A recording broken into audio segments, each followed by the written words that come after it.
அப்பா தவறுனப்போ எம்ஜிஆர் வந்துட்டாருன்னு சொன்னோனே கூட்டம் வந்துருச்சு. வந்தோனே அப்ப அவர பார்க்க கூட்டம் வந்தோனே, அவர் வந்து திருப்பி அப்பா கிட்ட இந்த பக்கம் வர முடியல. அதனால என்ன செஞ்சாரு, ஒரு கைய வச்சு செவுத்து மேல ஏறி குதிச்சு, அந்த பக்கம் வெளில வந்துட்டாரு. அது பார்த்த எல்லாமே ஒரே ஆச்சரியம். அவர் எப்படி ஏறி குதிச்சாரு. அப்ப முதலமைச்சரா இருந்திருந்தாங்க இருந்தாரு. அவங்க. வயதும் 64 வயசு மேல கிட்டத்தட்ட அப்ப ஆமாமா. இல்லையா? அதையும் பார்க்கணும். அப்பாவோட இது.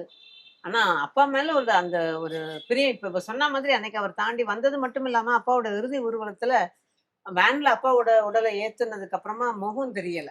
முகம் தெரியல. அது ஒரு மாரி மரச்சாப்புல இருந்ததுன்னு நாங்க கீழ நின்னு சொல்லிட்டு இருந்த உடனே, சுத்தி பார்த்தாரு. அவர் எம்ஜிஆர் அவர்கள் தான் நின்னாங்க. சுத்தி பார்த்தாங்க. யாரும் அதாவது எல்லாரும் தெரியலன்னு சொன்ன உடனே, டக்குன்னு வேட்டிய மடிச்சு கட்டினாரு. ஆ இந்த வேன் மேலயே ஏறி நின்னுட்டாரு. நின்னுட்டு அது குதிச்சு ஏறிட்டாரு. ஏறி நாங்கலாம் அப்படியே வாய பொளந்து பார்த்துட்டு நிக்கிறோம். ஏறி அப்பாவோட முகத்தலாம் அட்ஜஸ்ட் பண்ணி திரும்பி எங்கள பார்த்து கரெக்ட்டா நான் கேட்டாங்க. தெரியுதுன்னு சொன்ன உடனே இறங்கி குதிச்சு, அந்த இறுதி ஊர்வலத்த ஃபுல் அண்ட் ஃபுல் நடந்து வந்து கலந்துக்கிட்டாரு. அவர் முதலமைச்சர். ஊன்னு ஆணையிட்டா 10 பேர் வந்து செய்யலாம். அப்போ வந்து ஒரு நண்பர் அப்படிங்கிற போது அவர் ஆத்மார்த்தமா அத அந்த அந்த தோழமைய வந்து நேசிச்சாரு. 2 பேருக்கும் நெறைய ஊடல்களும் இருந்தது. நான் சண்டைன்னு சொல்ல மாட்டேன் ஆக்சுவலா ஊடல்கள். ஊடல்கள். ஊடல் தான். ஏன்னா 2 பேருக்கும் சண்டையும் அடிச்சுப்பாங்க, ஃபோனும் பேசிப்பாங்க. அப்பா சத்தம் போட்டாங்க. அப்பா சத்தம் போடுறத வச்சு அவர் உடனே சொல்லுவாரு, "குழந்தை மாதிரி. அவருக்கு உடனே கோவம் தணிஞ்சிரும்" அப்படின்னு எம்ஜிஆர் அவர்களே சொல்லியிருக்காங்க. அந்த மாரி நெறைய விஷயங்கள் நடக்கும்.